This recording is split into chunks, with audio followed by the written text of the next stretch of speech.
What up, everybody? It's your boy Agent, and I'm back once again.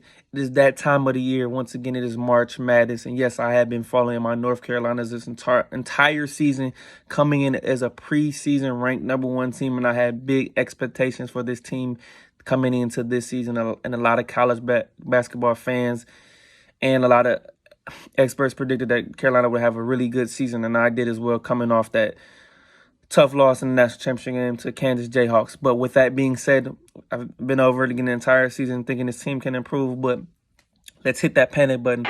The alarms are buzzing up in Chapel Hill as it is championship week in college basketball. Before Selection Sunday will be announced, and Carolina is not in a place where they want to be.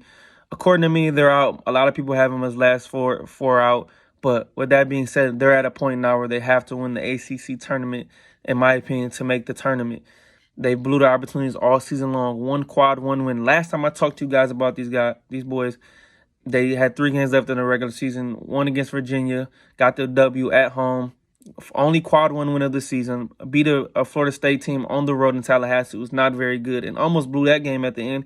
And then this past Saturday, as we all know, blew a must-win game in home, Chapel Hill, against our hated rival, the Duke Blue Devils, and all the things that continue to rear their ugly head came up in this game once again. And this team has showed us time and time again who they are in this game, and not what we want them to be, but they're showing us who they are at this point in time. And I know I'm bagging on them a little bit, but it's facts.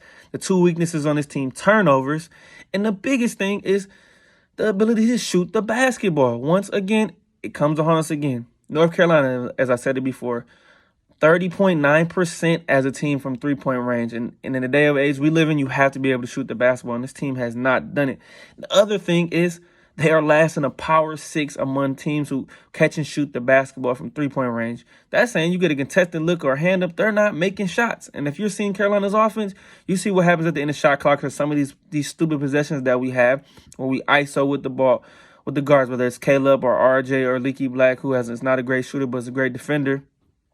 And we jack the ball up and don't make the shot, even with the little contest.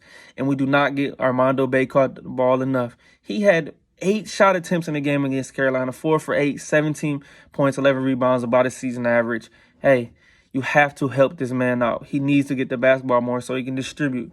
We had a lot of turnovers in the lane. Also, we're not good at guarding pick and rolls, not hedging screens.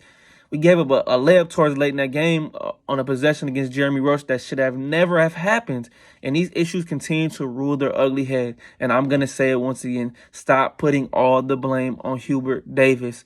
It's his second season as coach. He did a great job last year. They got hot. Hey, he's allowed to have an off year, but there's just something off about this Carolina team, man.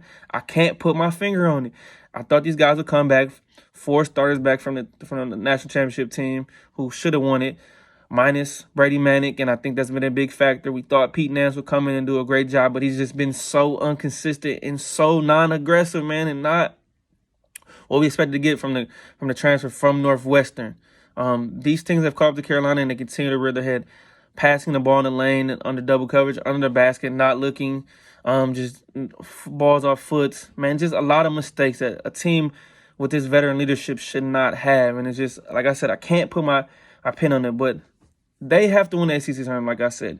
Now they are in a dire situation right now. The ACC tournament starts tomorrow, or today, sorry, is the first round, but tomorrow Carolina tips off at 7 o'clock. So they're going to play the winner of Louisville, Boston College. Both teams are not good. Louisville finished last in the ACC with four wins total. So I can see them winning that game, and then they'll play the Virginia, and I think they can beat Virginia. They should have beat them in Virginia the first time. Beat them at home about a week or so ago, and after that we'll see where it goes. But they put themselves in a no-win situation. I know there'll be a lot of fans in Greenboro rooting them on, and I'll be rooting them on. But like I said, they showed us who they are this all season, and they haven't put it together. They just keep falling asleep, and they think they can. It's like turn the light switch on. They're not able to do that. They're not good enough to be able to do that, and they've showed us. So you have to believe what they show us at this point. And so they have to prove it to us that they can do it. I'm going to be happy if they win it, but I'm not going to be the least bit surprised if they don't, because right now it looks like they're going to be an NIT team. And I hate that. This is not an NIT program, man. It's been a hell of a ride of a season, and very underwhelming, and very, at the most to say, disappointing. And all Carolina fans who feel a way about this team that I do understands that. And with that being said, it's do or die. It must go home. Before we get up out of here, guys, I wanted to give a shout out to Armando Baycott. He made the ACC team for all first team. RJ Davis and Caleb Love made honorable mention. Leaky Black finished second in Defensive Player of the Year. So had some individual guys, but as a team, we just haven't been able to pull it together. But I do want to give them guys some shout outs. But we'll see what happens in Greensboro starting tomorrow, baby. Continue to support Carolina, man. We'll see what happens. But no more coming up this week, man. It's your boy Adrian, and I'm out.